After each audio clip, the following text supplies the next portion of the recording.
ఏపీలో 2024 సార్వత్రిక ఎన్నికల సందర్భంగా మాచర్ల నియోజకవర్గంలో నమోదైన కేసుల్లో మాచర్ల ఎమ్మెల్యే పిన్నెల్లి రామకృష్ణారెడ్డి అరెస్టు కాకుండా పడుతున్న తంటాలు అన్నీ ఇన్ని కావు.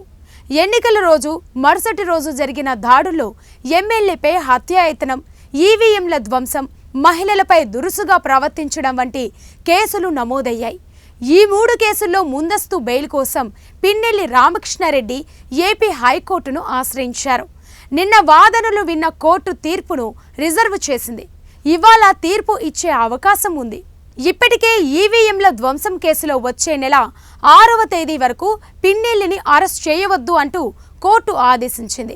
మాచర్ల అసెంబ్లీ నియోజకవర్గంలో గతంలో లేని విధంగా ఈ ఎన్నికల్లో హింస చెలరేగడానికి పోలీసుల నిర్లక్ష్యమే కారణమని భారీ స్థాయిలో విమర్శలు వెల్లువెత్తుతున్నాయి. కేంద్ర ఎన్నికల సంఘం కూడా పోలీసు శాఖపై తీవ్రమైన చర్యలు తీసుకుంటుంది. కొందరు ఐపీఎస్లను కూడా సస్పెండ్ చేసింది. దీంతో పోలీసు శాఖ కూడా జరిగిన నేరాలపై పూర్తి స్థాయి దృష్టి పెట్టింది. సంఘటన జరిగిన రోజు ఫిర్యాదులు రాకపోయినా బాధితులు ముందుకొచ్చి విషయం చెప్పేందుకు భయపడుతున్నారనే విషయాన్ని సీరియస్గా తీసుకున్న పోలీసులు వారి వద్దకే వెళ్లి పోలీసు శాఖ అండగా ఉంటుందంటూ వారి ద్వారా ఫిర్యాదులు తీసుకొని కేసులు నమోదు చేశారు. అలాంటి వాటిల్లో ప్రధానమైనవి రెంటచింతల మండలం పాల్వాయి రైల్వే గేటు వద్ద పోలింగ్ స్టేషన్లో ఈవీఎంలను ఎమ్మెల్యే పిన్నెల్లి ధ్వంసం చేయడం, అడ్డుకున్న తెలుగుదేశం పార్టీ ఏజెంటు నమ్మూరి శేషగిరిరావుపై కొందరు పిన్నెల్లి అనుచరులు దాడి చేసి తల పగలగొట్టారు.